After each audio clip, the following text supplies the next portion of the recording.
Bonjour. La résolution d'un problème en élasticité plane peut se réduire à la recherche d'une fonction scalaire de contrainte, appelée fonction d'Airy. Alors, les composantes du tenseur de contrainte sont dérivées de cette fonction. Comme nous l'avions déjà évoqué dans une précédente vidéo, nous allons traiter cette fonction d'Airy en coordonnées cartésiennes. Cette fois-ci, nous allons, au cours de cette vidéo, démontrer les relations de la fonction d'Airy en coordonnées polaires et donner en fin de séance un exemple d'application.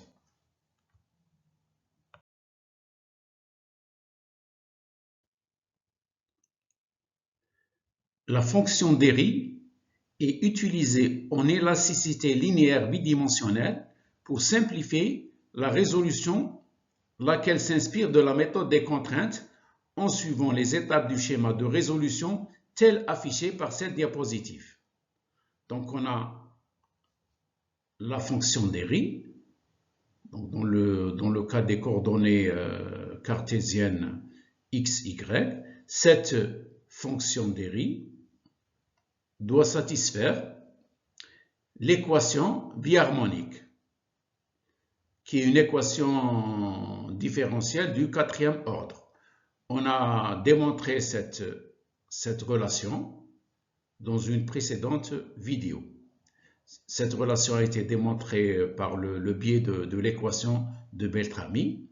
Donc, si on vérifie cette équation biharmonique, cela veut dire qu'on assure la compatibilité des déformations. Une fois que cela est fait, on peut passer au calcul des composantes du tenseur de déformation, plutôt de tenseur de contrainte dans une première étape, c'est-à-dire les trois composantes sigma xx, sigma yy et sigma xy qui sont dérivées à partir de la fonction d'Airy. Donc si ces composantes sont déterminées par ces relations, cela veut dire que les équations d'équilibre sont vérifiées. Il est tout à fait clair que le tenseur de contrainte aussi doit vérifier les conditions aux limites en contrainte. Donc, une fois connu le tenseur de contrainte, par le biais de la loi de comportement, on détermine le tenseur de déformation et en intégrant les composantes du tenseur de déformation, on calcule le champ de déplacement U. Ce champ de déplacement doit vérifier à son tour les conditions aux limites en déplacement. Donc, pour cette vidéo, l'objectif de cette vidéo est de démontrer en coordonnées polaires l'équation biharmonique, c'est-à-dire cette équation, on va la démontrer dans le cas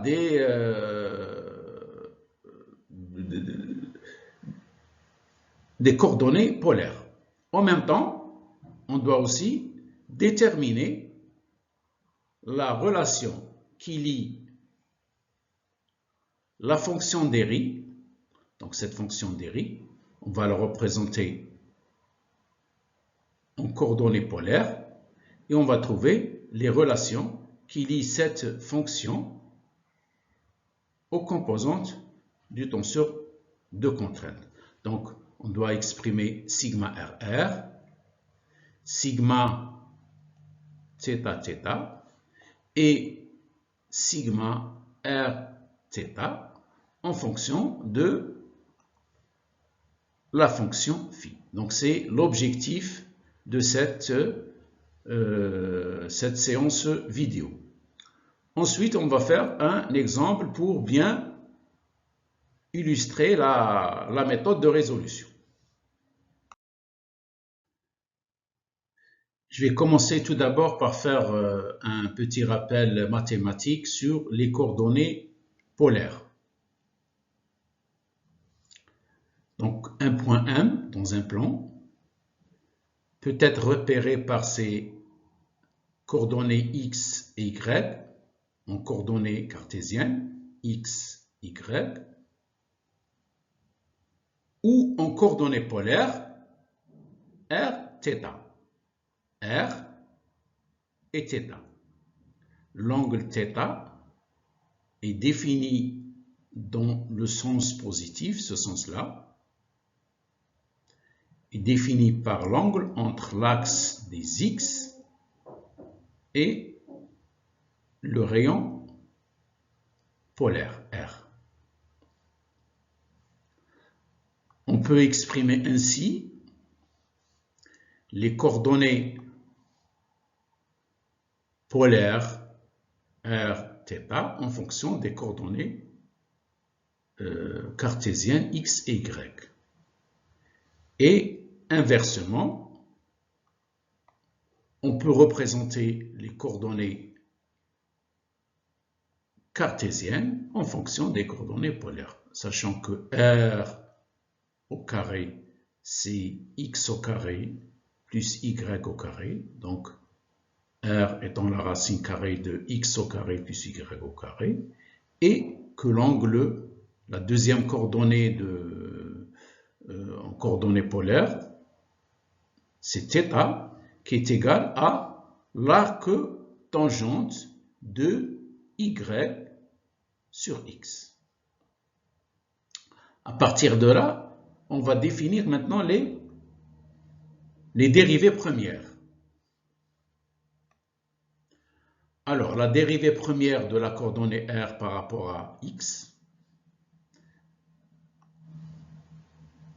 est donnée par cosinus θ, et la dérivée première de la coordonnée r par rapport à y, c'est sinus θ.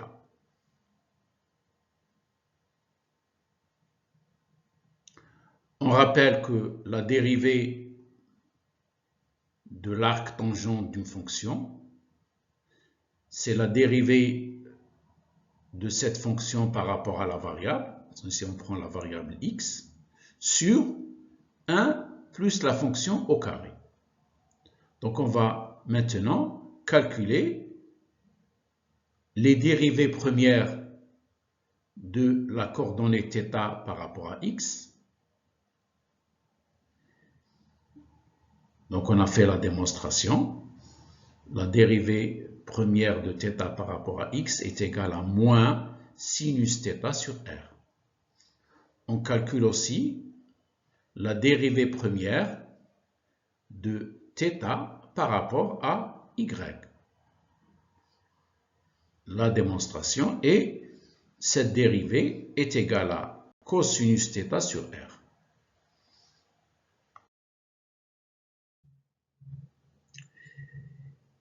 Il est nécessaire de préciser, même si on est en coordonnées polaires, tous les calculs de dérivation se font par rapport au système de coordonnées cartésiennes, dont les variables sont x et y.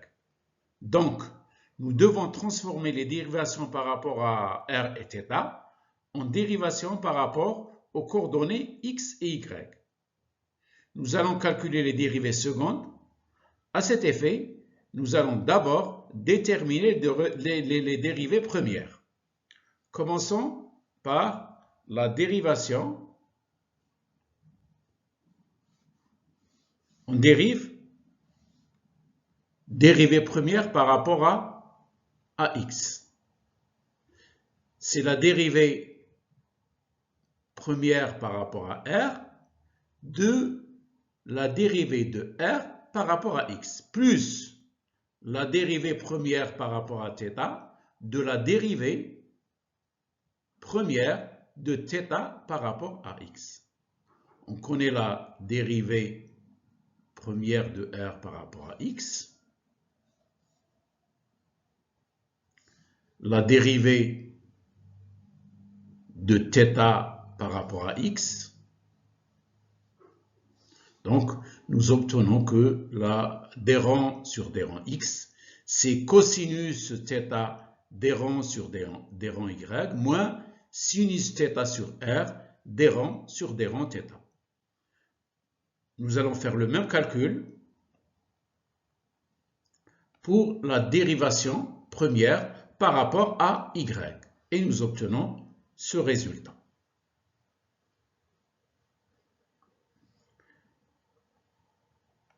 On va maintenant passer au calcul de la dérivée seconde. La dérivée seconde par rapport à la variable x. Donc on fait le produit de la dérivée par rapport à x, qu'on a déjà calculé. Voilà. Donc 2 fois. Nous devons dériver 2 fois. Alors là, il faut faire attention au calcul.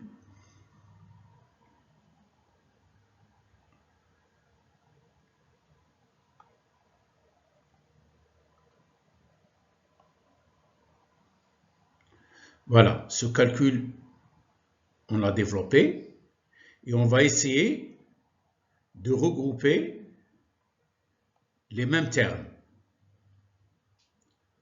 On a ce terme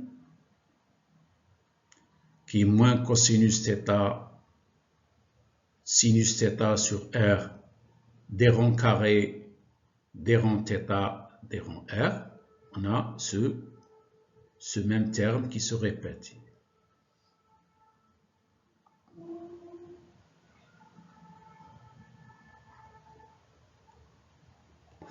On peut regrouper ces deux termes, sachant que sinus de θ, c'est 2 cosinus θ, sinus θ. Donc on peut les additionner. On a ces deux termes aussi qu'on peut regrouper.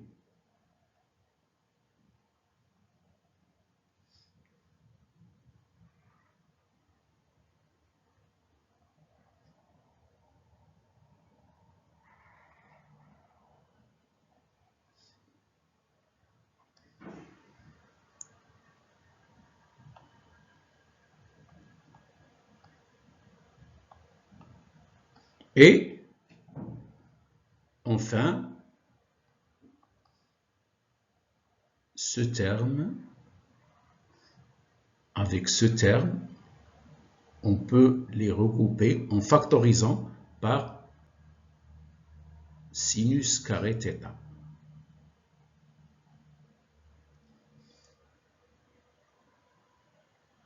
Donc nous obtenons la relation suivante, après regroupement des mêmes termes. Donc on a la dérivée seconde par rapport à x, donnée par cette expression-là. Vous voyez qu'on a regroupé les mêmes termes. Donc c'est représenté avec des couleurs différentes. Donc on a obtenu la dérivation seconde par rapport à la coordonnée x exprimée en fonction de la dérivation par rapport aux coordonnées r et θ.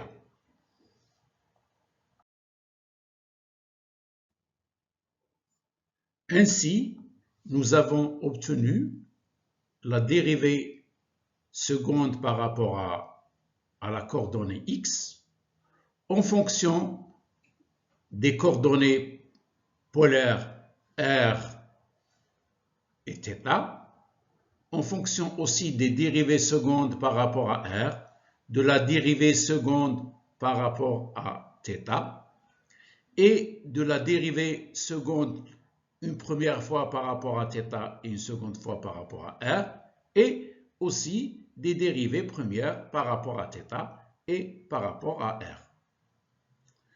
Nous pouvons faire le même calcul pour la dérivée seconde par rapport à y. Nous obtenons ces deux relations, la dérivation seconde par rapport à y et la dérivation seconde par rapport à x, ensuite par rapport à y, qui sont donnés par ces formules. Nous allons utiliser ces formules pour calculer les contraintes et pour calculer aussi l'équation biharmonique.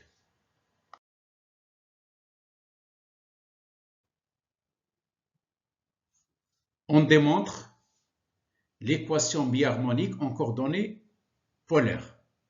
Le Laplacien du Laplacien de la fonction phi de r θ égale à 0. Et on l'exprime en fonction des coordonnées r et θ et de leur dérivée. On part de l'équation biharmonique en coordonnées cartésiennes qui est donnée par cette expression-là et on va la développer.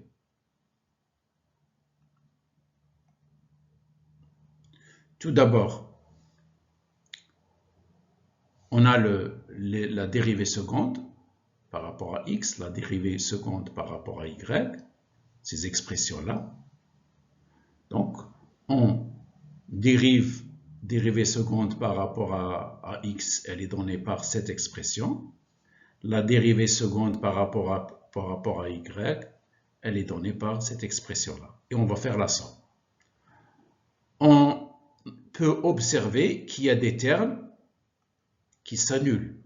Vous avez ce terme de plus sinus de θ que multiplie ce terme. Et on a ici moins sinus de θ avec le même terme. Donc on va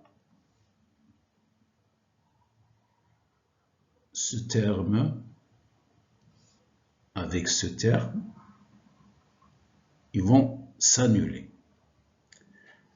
D'un autre côté, on remarque qu'on peut regrouper et factoriser en sinus carré et cosinus carré. Nous avons le sinus carré de cette expression-là et on a le cosinus carré avec le même terme. On a aussi le cosinus carré de la dérivée seconde par rapport à r carré et le sinus carré de la dérivée seconde par rapport à r carré. Donc on peut regrouper aussi ces expressions. Donc on aura le sinus carré plus cosinus carré et on a que multiplie la dérivée seconde par rapport à r plus 1 sur r la dérivée seconde, la dérivée première par rapport à r plus 1 sur r au carré la dérivée seconde par rapport à θ. Donc comme sinus carré plus cosinus carré égale à 1, on obtient cette expression-là simplifiée.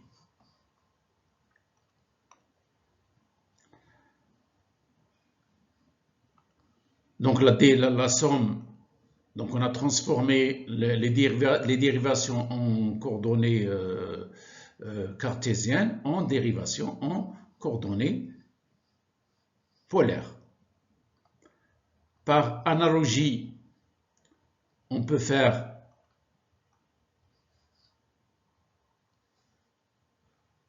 la dérivation de la fonction phi de xy, on la dérive 2 fois par rapport à x et 2 fois par rapport à y et on fait la somme. Donc par similitude, on aura une expression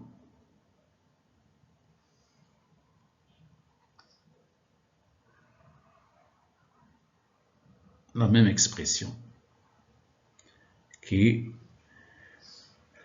donc de cette façon-là, on a déterminé le Laplacien du Laplacien de la fonction phi qui est donné par cette équation et qui doit être égal à 0.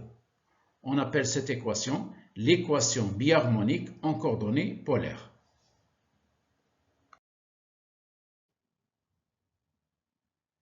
Cherchons les relations entre les composants du tenseur de contrainte et la fonction d'Airy en coordonnées polaires.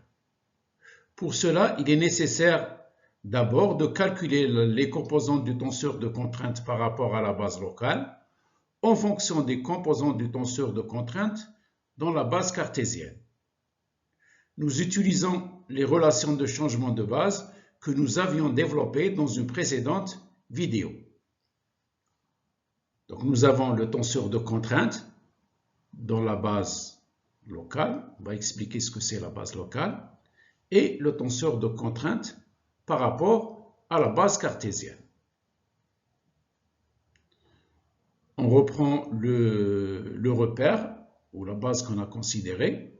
On a la base locale qui est en mouvement. C'est la base qui est liée au point.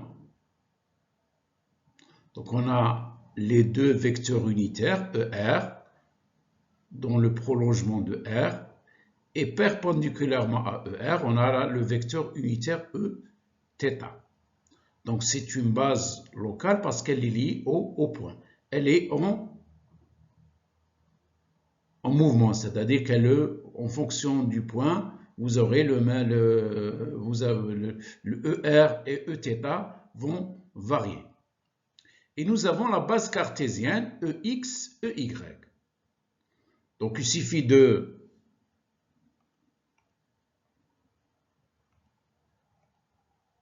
faire des projections du premier vecteur de la base locale, c'est-à-dire ER.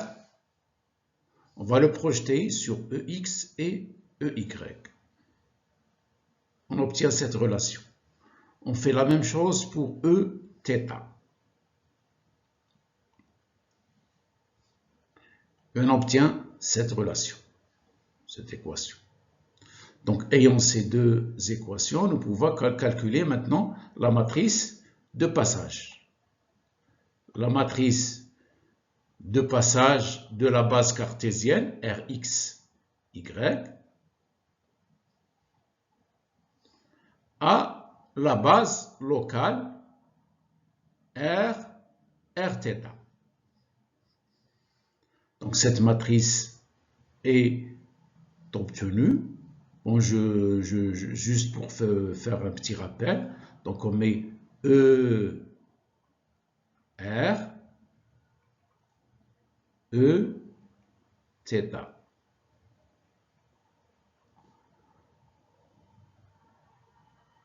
En fonction de E, X, E, Y, les vecteurs unitaires de la base cartésienne. C'est-à-dire ER est égal à cos θ EX plus sinus θ EY. Eθ, c'est moins sinus θ EX plus cosinus θ EY. Et maintenant, nous allons calculer le tenseur de contrainte dans la base locale en fonction du tenseur de contrainte dans la base par rapport à la base cartésienne qui est donnée par cette équation. Donc dans la base locale, le tenseur de contrainte est égal à la matrice transposée par le tenseur produit contracté avec le tenseur dans la base cartésienne et produit aussi contracté de la matrice de passage. Donc c'est un calcul matriciel que nous allons développer dans la prochaine diapositive.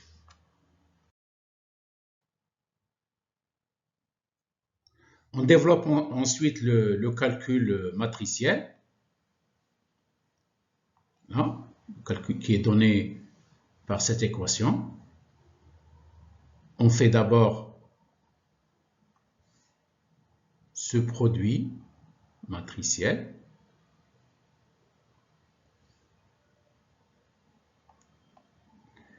Et nous obtenons cette équation. Et on continue le calcul pour aboutir au résultat final qui nous donne le tenseur de contrainte dans le repère local en fonction des composantes du tenseur de contrainte dans la base cartésienne, à savoir les composantes sigma xx, sigma xy et sigma yy. Il faut préciser aussi qu'on a fait une transformation, on a utilisé le cosinus de θ, on sait que ce cosinus de θ est égal à cosinus carré θ moins sinus carré θ.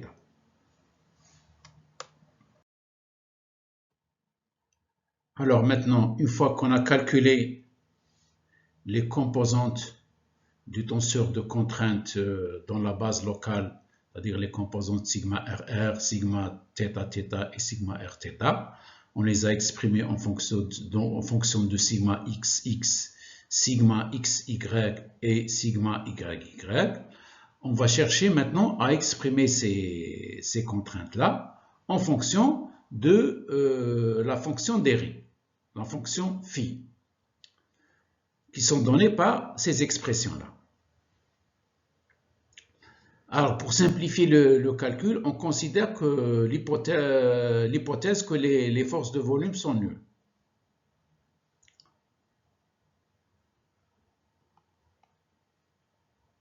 On commence par le calcul de sigma RR. En l'exprimant en fonction de la fonction phi, et dans les précédentes diapositives, on a calculé ces dérivées partielles de la fonction phi par rapport à x, par rapport à y et par rapport à xy. Donc on développe encore le calcul, on le détaille. On a la dérivée seconde de phi xy par rapport à y. On va la calculer.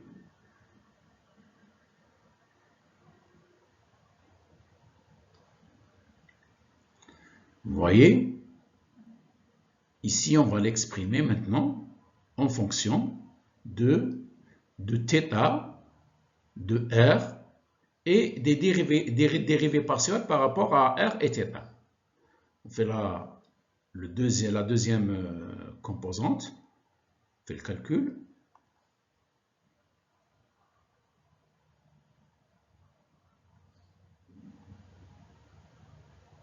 Voilà.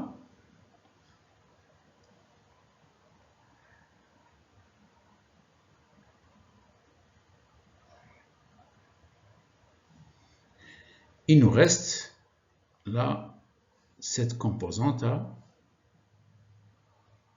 ou ce terme à calculer.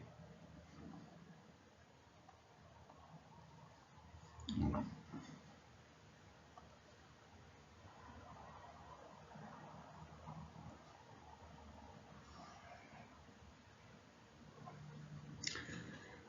Nous allons faire la somme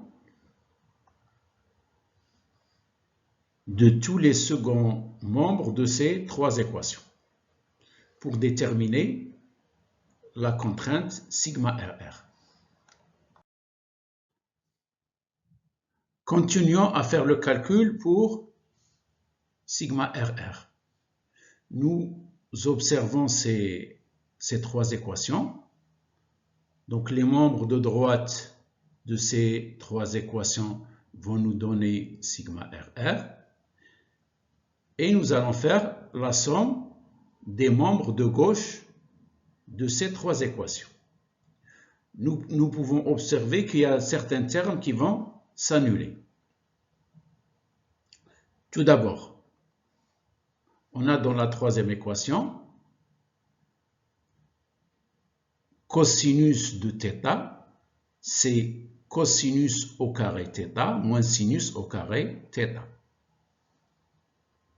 Alors, vous voyez que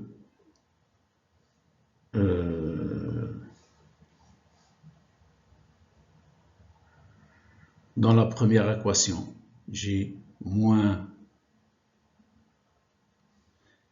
sinus de θ cosinus de θ avec ce terme qui est le même dans cette troisième équation. Donc ici j'ai le signe moins, donc la sinus de θ cosinus carré θ. Voyons, sinus de θ, donc on a développé cosinus de θ, donc on aura ici avec le signe plus, et donc ça va s'annuler. D'un autre côté, on a sinus de θ, sinus au carré θ, et j'ai ce terme-là. Donc on va prendre ce terme avec le signe plus, et là on aura moins avec sinus de θ. Donc tous ces termes-là, ils vont s'annuler. Cosinus de θ. D'un autre côté, observons là la première équation. J'ai, voilà,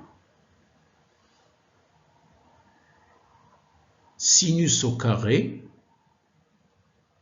cosinus carré que multiplie la dérivée de phi par rapport à r. Je vais sommer, je vais avoir 2. Et on a ici le moins 2. Donc ce terme et ce terme vont s'annuler. Qu'est-ce qui va nous rester? Il va nous rester le marque dans la première équation. Voilà. Dans la seconde équation,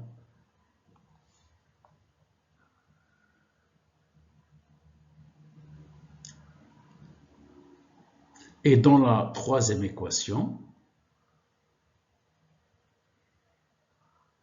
avec, parce qu'il est en facteur, le 2 sinus au carré, cosinus au carré, est en facteur. Donc on va factoriser par 1 sur r, dérivée première par rapport à r, plus 1 sur r au carré, dérivée seconde par rapport à θ.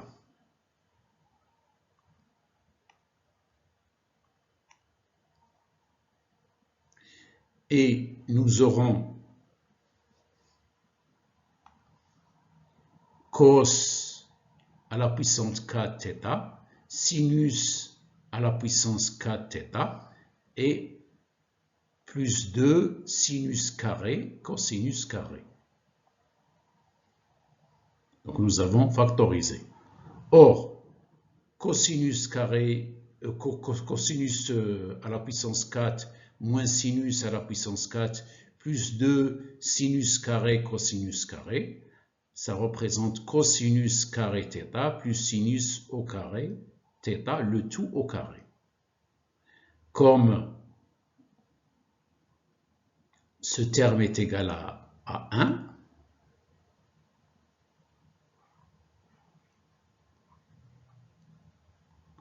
donc 1 au carré, c'est toujours 1. Donc tout ça, ça doit être égal à 1.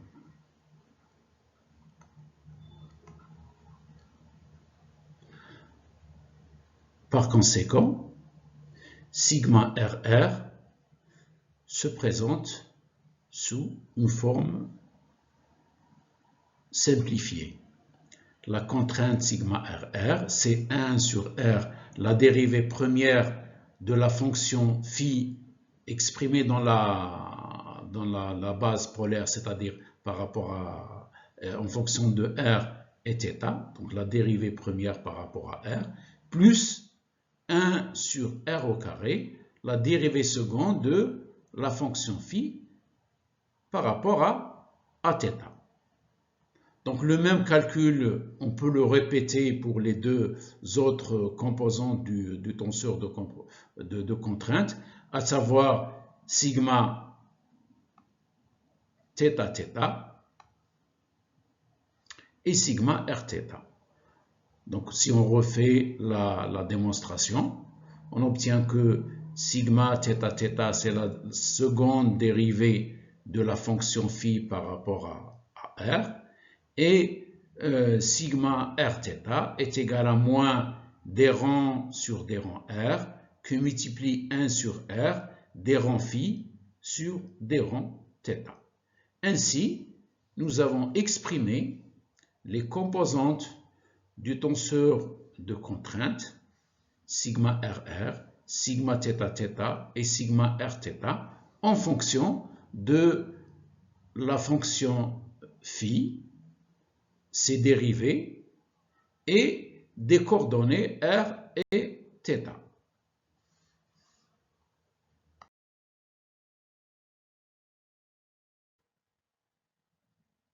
Ainsi, on peut récapituler la méthodologie de résolution d'un problème d'élasticité linéaire par la fonction d'Airy en coordonnées polaires.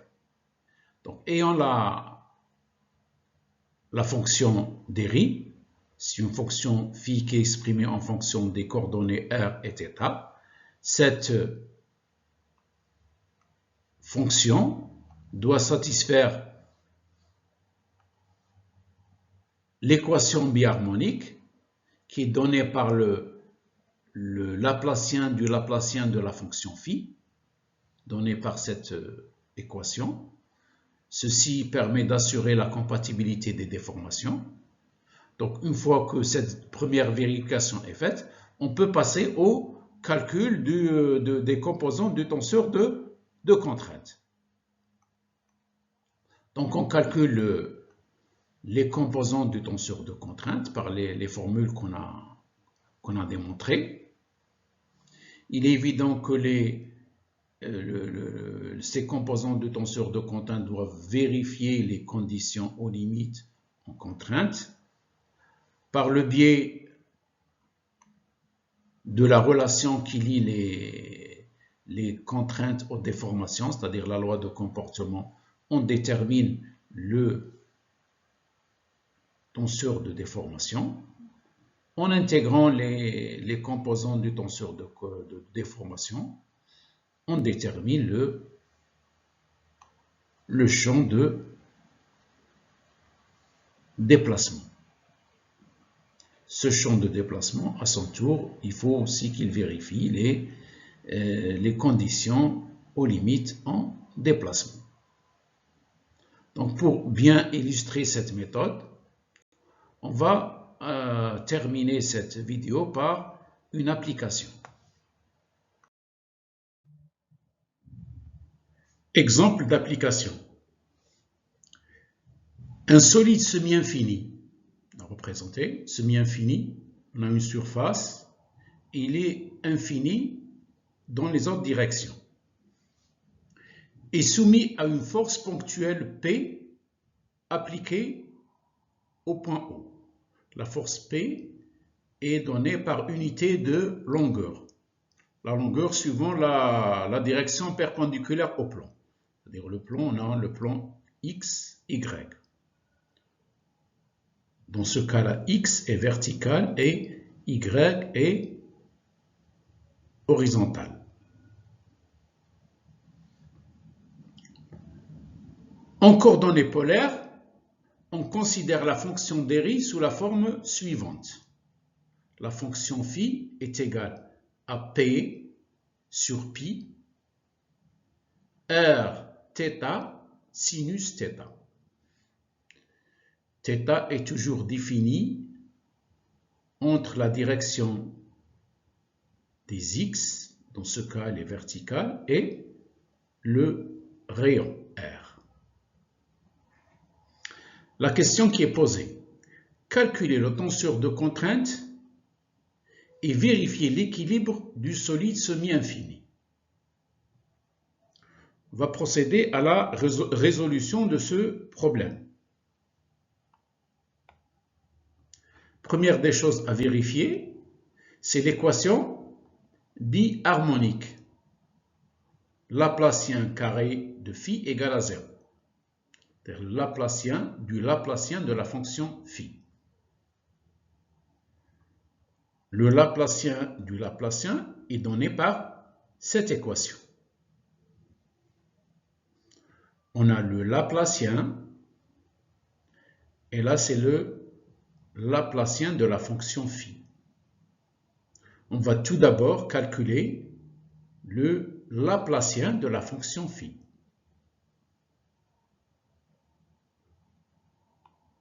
Première composante du Laplacien de la fonction phi, c'est la dérivée seconde de la fonction phi par rapport à R. Or, la fonction phi est définie par un monom du premier degré par rapport à R. Donc la dérivée seconde est égale à 0. Donc ce terme est égal à 0. On va calculer maintenant ce terme.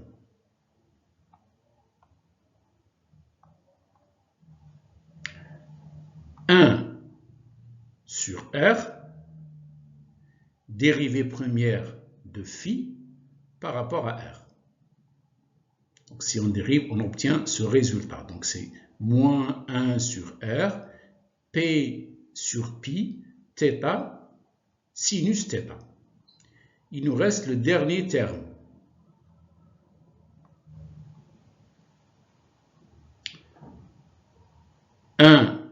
Sur R au carré, la seconde dérivée de phi par rapport à θ. Quand on dérive, on obtient cette relation.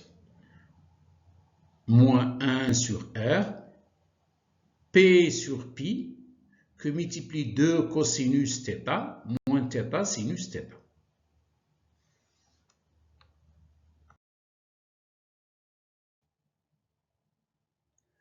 Le Laplacien de la fonction phi est égal à moins P sur R pi, θ sinus θ, plus 2 cosinus θ, moins θ sinus θ.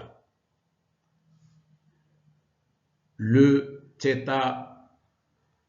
sinus θ et le moins θ sinus θ s'annulent.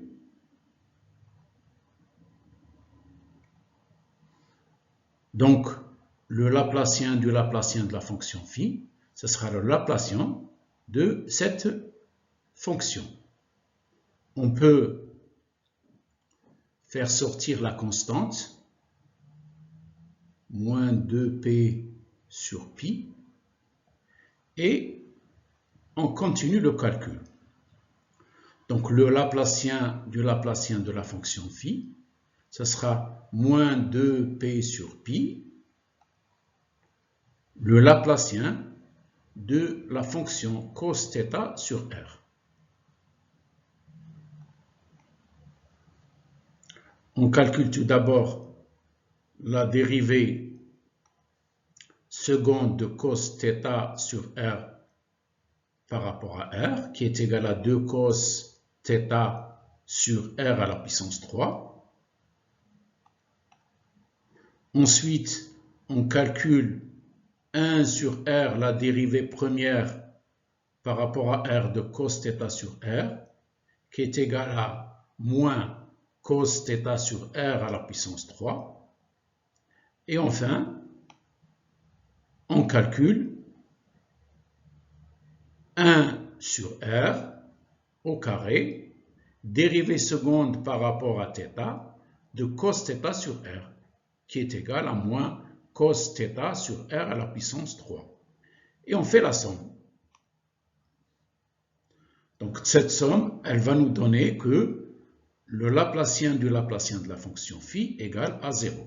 Donc la fonction Derry satisfait l'équation biharmonique. Par conséquent, nous pouvons calculer maintenant les composantes du tenseur de contrainte. On calcule les trois composantes du tenseur de contrainte. En l'occurrence, sigma RR, sigma θ θ et sigma R θ à partir de la fonction Derry. On commence par sigma RR. Sigma RR, c'est 1 sur R, la dérivée première de phi par rapport à R, plus 1 sur R au carré, la dérivée seconde de phi par rapport à θ, et qui donne moins 2p sur pi r cosinus θ. Ensuite, on calcule sigma θ θ. Or, sigma θ θ, c'est la seconde dérivée de la fonction phi par rapport à R. Or, la fonction phi est décrite par un monôme du premier degré par rapport à R, ce qui implique que sa dérivée seconde par rapport à cette coordonnée est égale à 0. Donc,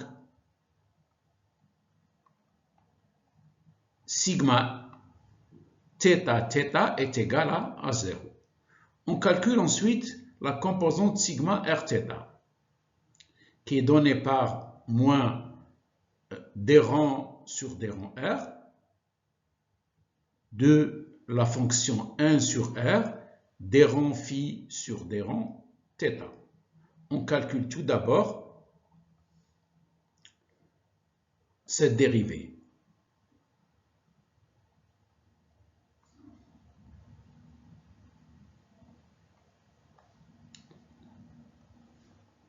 Sur R, d rang phi sur d rang θ, c'est-à-dire la dérivée première de phi par rapport à θ, qui va nous donner cette expression. On va simplifier par R, ce qui nous montre que cette dérivation est indépendante par rapport à R, elle ne dépend pas de R. Donc si on dérive encore une fois par rapport à R, on aura 0, ce qui implique que sigma R θ est égal à 0. Voilà.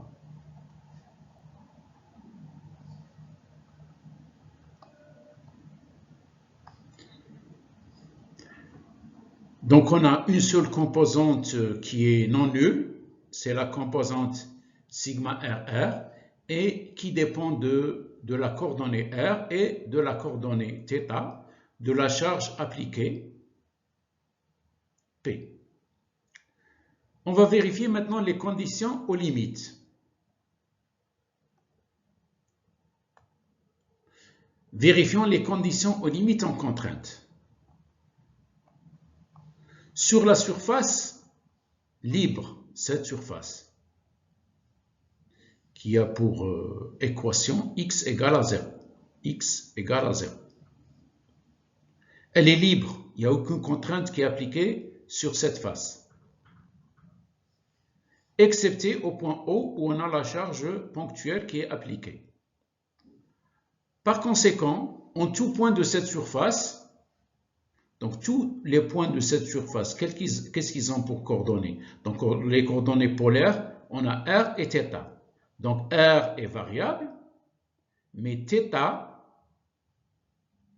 soit elle est égale à pi sur 2 dans cette partie de cette surface, c'est-à-dire dans la direction E2, dans la direction positive de E2 à partir de O, soit θ est égal à moins pi sur 2 dans cette partie, c'est-à-dire dans la direction opposée par rapport à E2 en partant de O.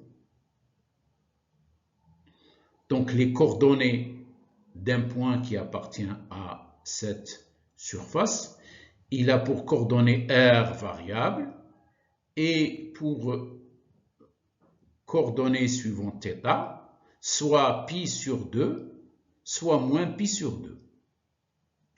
Donc le vecteur contrainte, il doit être nul. On va vérifier s'il est nul. Donc comme on a une seule composante sigma RR, c'est sigma RR pour R variable et θ égale à plus ou moins pi sur 2, on doit trouver égal à 0. On va le vérifier. Donc, on va remplacer dans sigma RR, R variable et cosinus θ est égal à pi sur 2 ou moins pi sur 2. Donc, sigma RR pour R variable et pour θ est égal à plus ou moins pi sur 2. Or, cosinus de plus ou moins pi sur 2 est égal à 0. Donc, sigma RR égale à 0, ce qui implique que la condition aux limites en contrainte sur la face libre est vérifiée.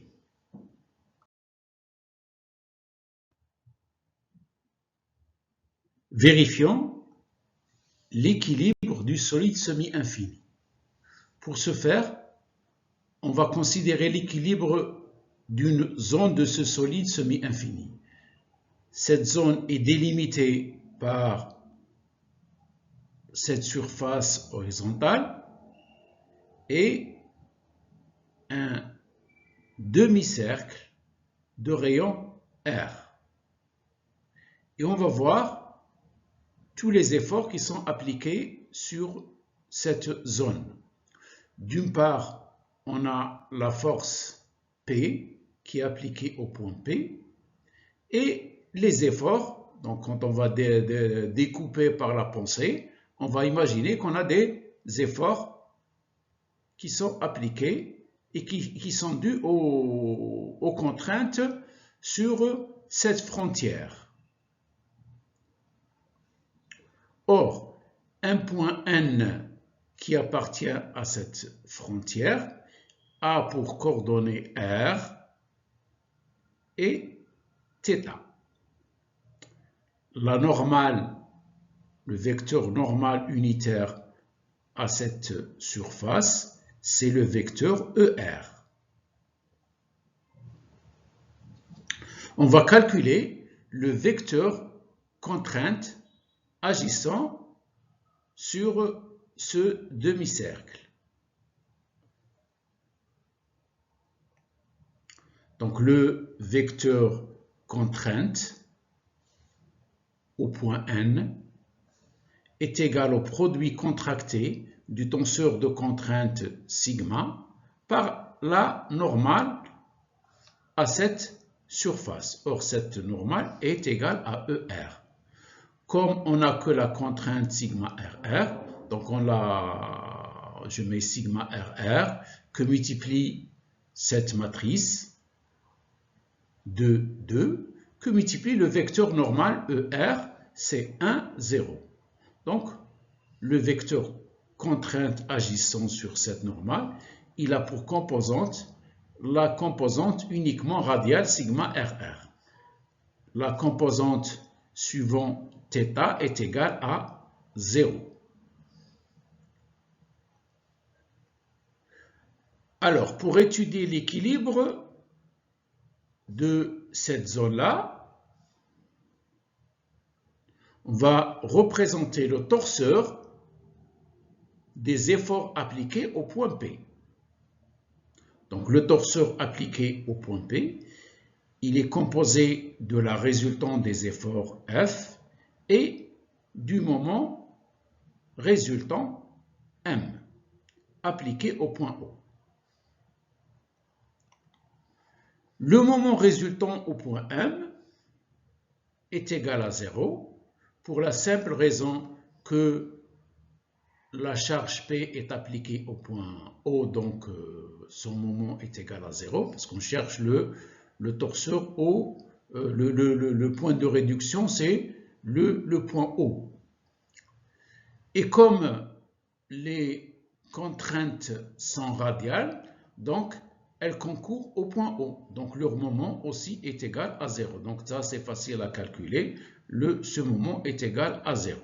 Il nous reste à calculer la résultante des efforts appliqués sur la zone considérée. Donc la résultante de ces efforts qui sont appliqués auront pour composante fx sur l'axe des x et fy sur l'axe des y.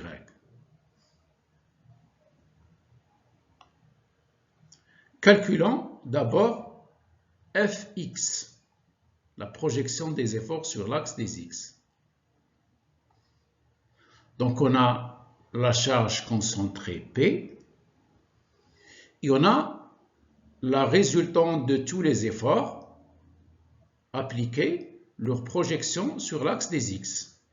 Or là, ce sera une somme de moins pi sur 2 à pi sur 2, de moins pi sur 2 à de moins pi sur 2, ce point à pi sur 2, de sigma RR, qui est égal à 2p sur pi r, cosinus θ, qu'on projette sur l'axe des x. Donc, ce sera projection, donc on projette par cosinus, on multiplie par sigma RR par cosinus θ, que multiplie l'aire élémentaire ici, c'est r dθ.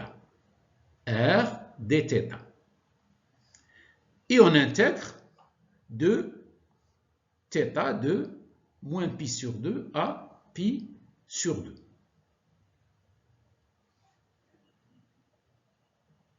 On a R et R, on peut simplifier. Et on va continuer le calcul et vérifier si ça donne 0 ou pas. Donc, fx est égal à p moins 2p sur pi, intégrale de moins pi sur 2 à pi sur 2 de cosinus carré θ dθ. On sait que cosinus carré θ est égal à 1 moins cosinus de θ sur 2. Et au lieu d'intégrer de moins pi sur 2 à pi sur 2, je vais intégrer de 0 à pi sur 2 et multiplier par 2.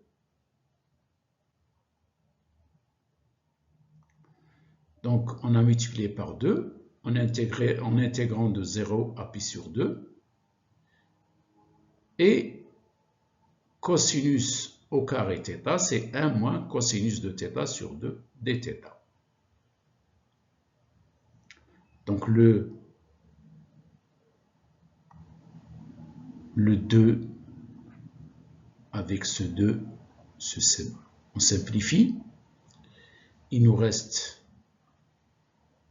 2p sur pi en intégrant maintenant 1 moins cosinus de θ dθ. Donc, cette intégrale, ce sera θ moins 1 demi de sinus de θ. On intègre de 0 à pi sur 2.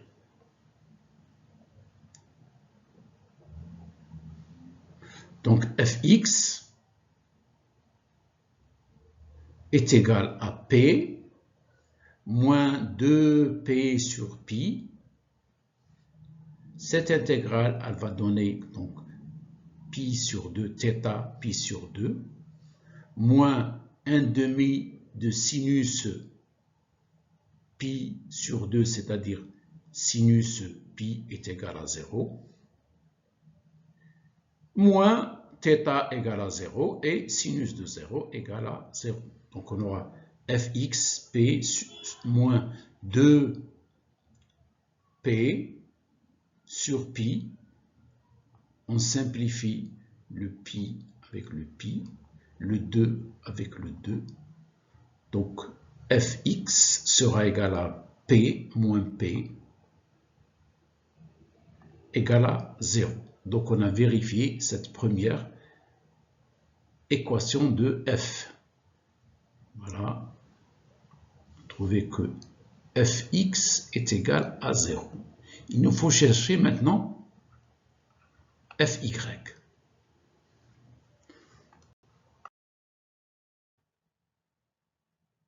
Calculons Fy.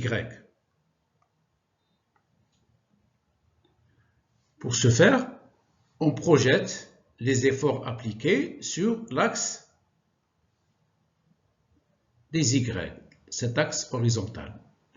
La projection de la charge P est égale à 0 sur l'axe des Y. Il nous reste à calculer la résultante des efforts appliqués sur ce demi-cercle.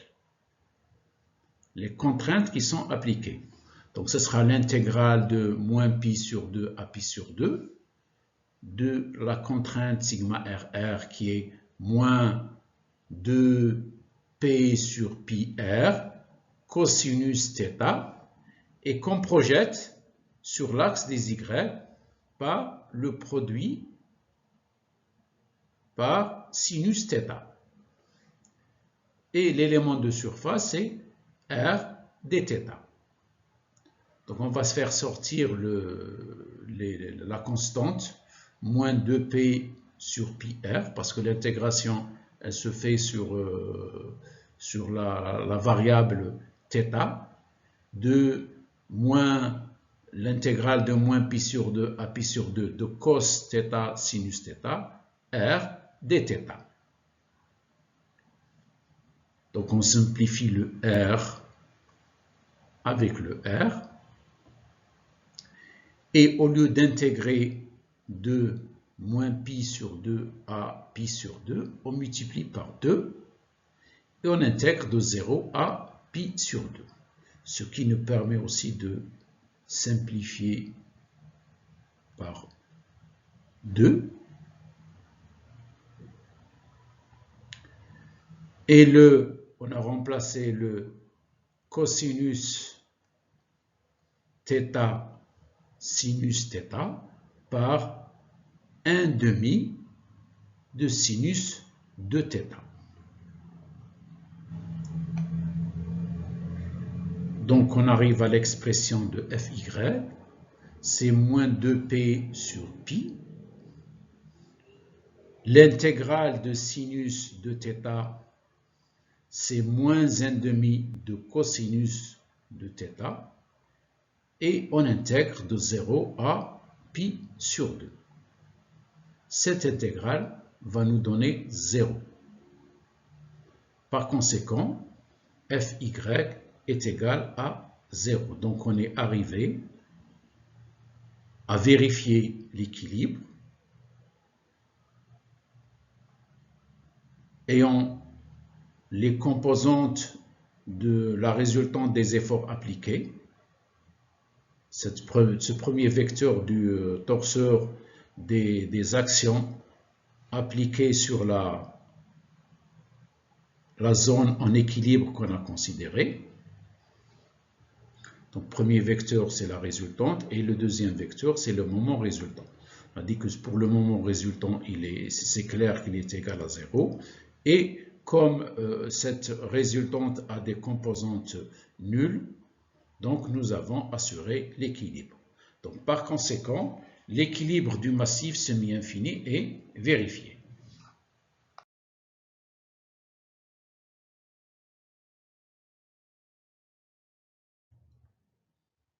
J'arrive au terme de cette séance vidéo consacrée à la fonction d'Airy en coordonnées polaires.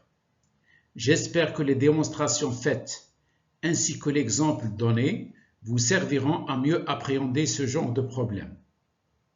De toute façon, je reviendrai et j'aborderai encore des exercices sur la fonction d'Airy, que ce soit en coordonnées cartésiennes ou polaires. En attendant, portez-vous bien et à très bientôt.